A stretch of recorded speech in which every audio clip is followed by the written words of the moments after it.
Hello दोस्तों, आप सभी का स्वागत है बेरोजगार से सरकारी चैनल में। तो दोस्तों आज बात करते हैं कोर्ट केस के बारे में।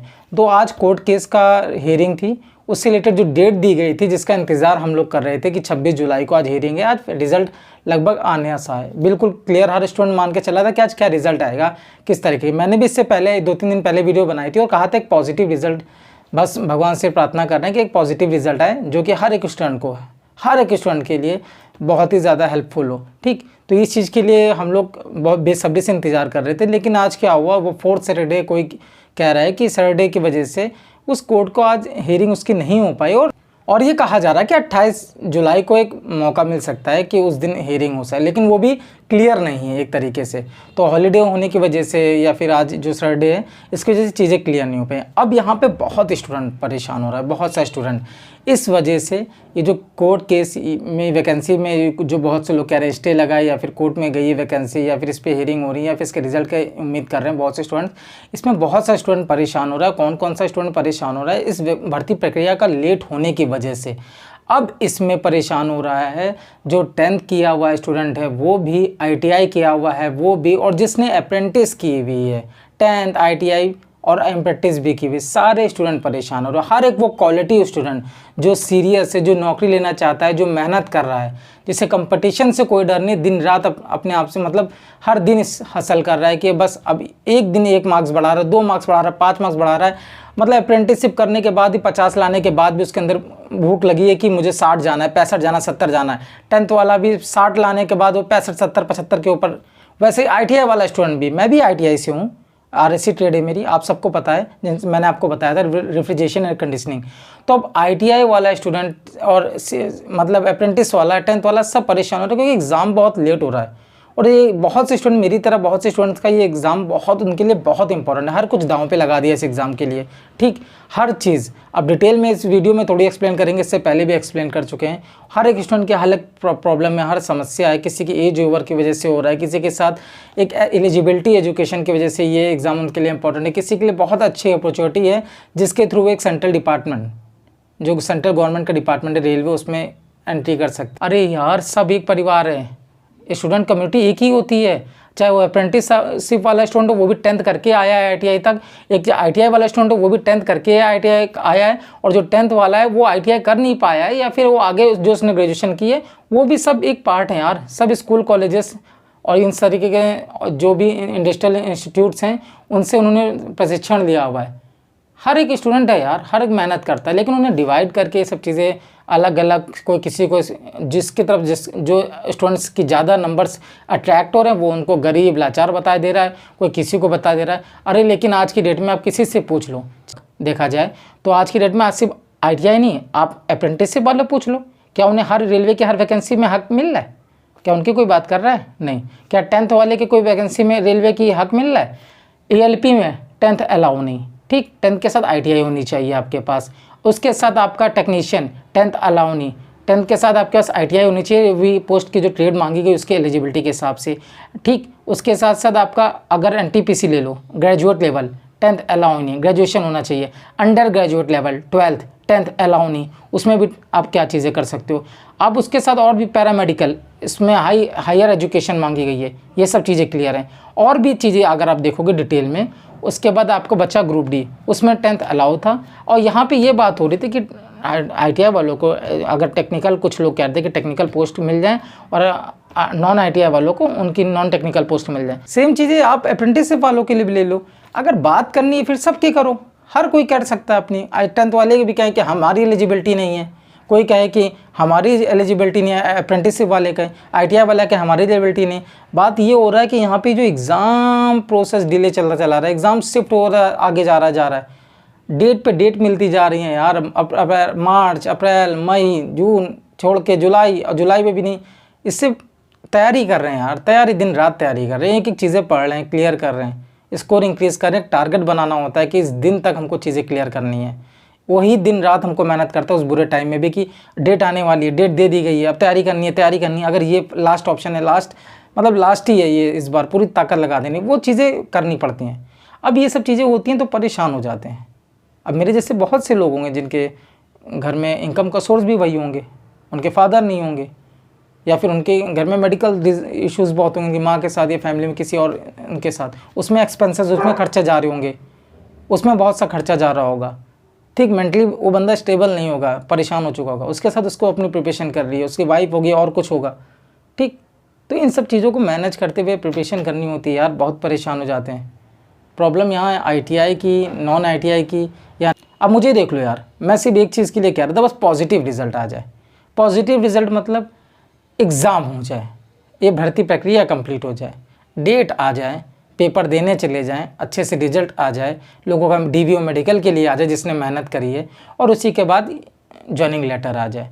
अब यहाँ पे देखोगे, जो लोग सिर्फ कह रहे हैं ITI वाले गरीब को इतनी नौकरी मिल जाएगी, 10th वाले गरीब को कितनी, अप्रेंटिस वाले गरीब को कितनी। अब गरीब अमीर की बात छोड़ो, अगर पोस्ट के लिए कोई तैयारी कर रहा है तो बंदा ट्रैक मेंटेनर बनना चाह रहा है, असिस्टेंट बनना चाह रहा है, कैरेजन वैगन में जाना चाह रहा है, ठीक, TRD सेक्शन में जाना चाह रहा है जो उसका पोस्ट है, ठीक है, TLN AC जाना चाह रहा है, तो वो अमीर परिवार का नहीं होगा। ठीक, तो हर एक स्टूडेंट एक तरीके, तो उसको गरीब अमीर करके ना डिवाइड करो।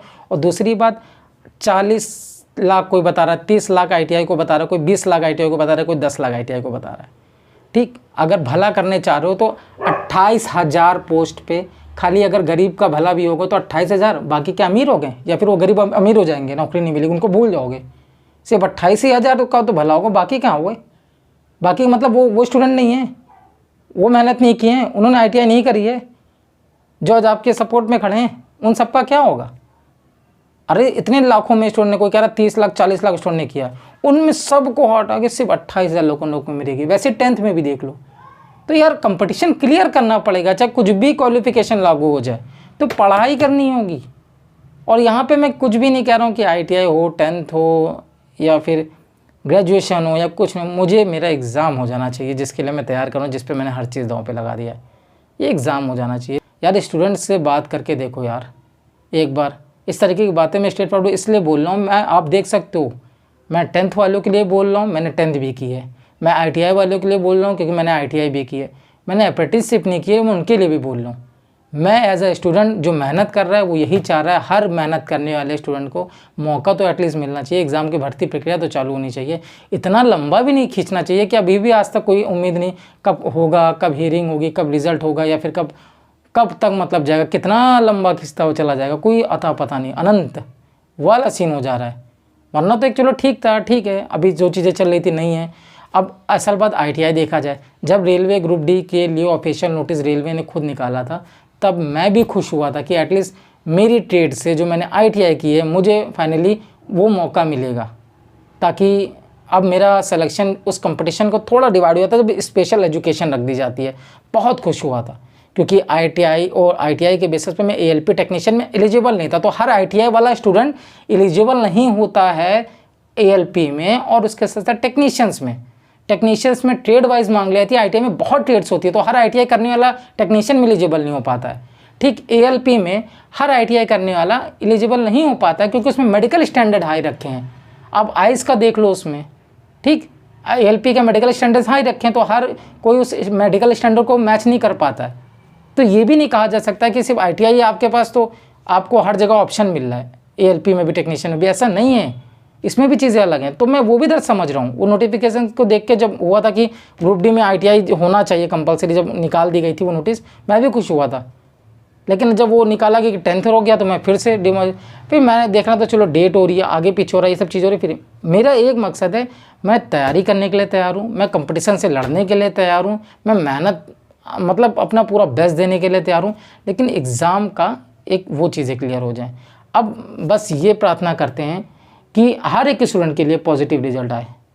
मैं फिर बोल रहा हूँ, आप अपनी तैयारी पे ध्यान दो, हर स्टूडेंट से, चाहे ITI वाला हो, चाहे अप्रेंटिसशिप वाला हो, चाहे वो 10th वाला हो, स्टूडेंट हो यार, मेहनत करो, फोकस करो, कि दिमाग में ये चीज़ करो बस कि आप समझ जाओ कि एग्ज़ाम हो, सबसे मेन है कि एग्ज़ाम हो। दूसरी बात, जिस स्टूडेंट की जो हक हो उसका हक ना छीने, चाहे वो अप्रेंटिसशिप वाला हो, ठीक, उसकी जो साझेदारी उस वैकेंसी में बनती है, पोस्ट में बनती है, वो उसको मिलनी चाहिए। ITI वाला हो वो उसको मिलनी चाहिए, ठीक, और उसी के साथ साथ 10th वाला उसकी मिलनी चाहिए। लेकिन इसी के साथ साथ ये भी देख लो कि इन तीनों कैटेगरी में हर एक स्टूडेंट बैठा है जो चाहता है, ITI वाला भी कितना स्टूडेंट चाहता है कि यार नौकरी ना लटके, ना देर हो भर्ती प्रक्रिया में, एग्ज़ाम होना चाहिए। अप्रेंटिसशिप वाला बहुत सा स्टूडेंट है जो चाहता है भर्ती प्रक्रिया ना लटके, एग्ज़ाम हो जल्दी से अब, ठीक। 10th वाला भी कितना स्टूडेंट है जो नहीं चाहता है कि भर्ती प्रक्रिया लटके, एग्ज़ाम हो जल्दी से। तो हर एक कैटेगरी के स्टूडेंट्स भी चाह रहे हैं। तो ये चीज़ें समझिए, मैं किसी को अच्छा बुरा नहीं कह रहा हूँ, बस आज ये चीज़ें क्लियर कर रहा हूँ। और दोस्तों मैं बिल्कुल स्ट्रेट फॉरवर्ड बात कर रहा हूँ। लोग सोचते हैं उनके व्यूज़, उनके लाइक के चक्कर में, ठीक। मैं वो सब मैं नहीं सोचता यार। मैं जो बातें एज अ स्टूडेंट सच बोलूँगा, किसी को अच्छी लगे किसी को ख़राब लगे, लोग कमेंट बॉक्स में भी आके बोलेंगे, मुझे फ़र्क नहीं पड़ता।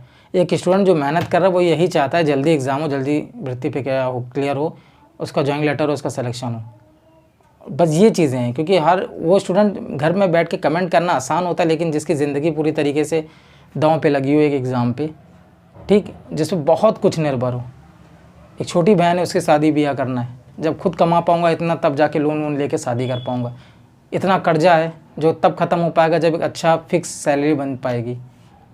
प्राइवेट से रोज़ मेहनत, रोज़ कुआं खोदता तो रोज़ पानी पीता था, लेकिन उससे घर चलाना इतनी महंगाई में, और उसी के साथ साथ सारे एक्सपेंसेस, मेडिकल इतने घर में इश्यूज़ हो गए, उन सबको नहीं फुलफ़िल कर पा रहे। तो मेरे जैसे जितने स्टूडेंट्स हैं वो ये प्रॉब्लम फेस कर रहे हो, रिलेट करेंगे।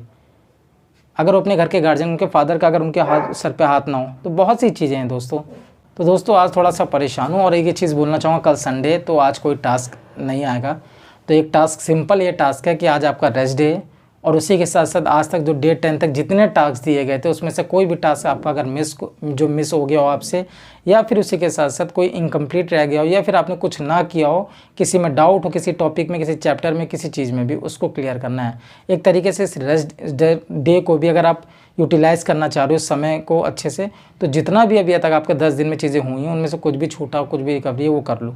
लगातार कंटिन्यू चीज़ें करनी हो, बीच में एक रेस्ट भी लेना होता है। तो मतलब ऐसा नहीं मशीन दिन भर चलाओगे तो हीट होकर ख़राब होने लगती है, इसलिए हर टास्क फॉलो कर रहे हैं, हर चीज़ कर रहे हैं, थोड़ा सा रेस्ट भी चाहिए होता है। ठीक है दोस्तों, फिर मिलते हैं नेक्स्ट वीडियो के साथ, तब तक के लिए अपना ध्यान रखें। जय हिंद, जय भारत।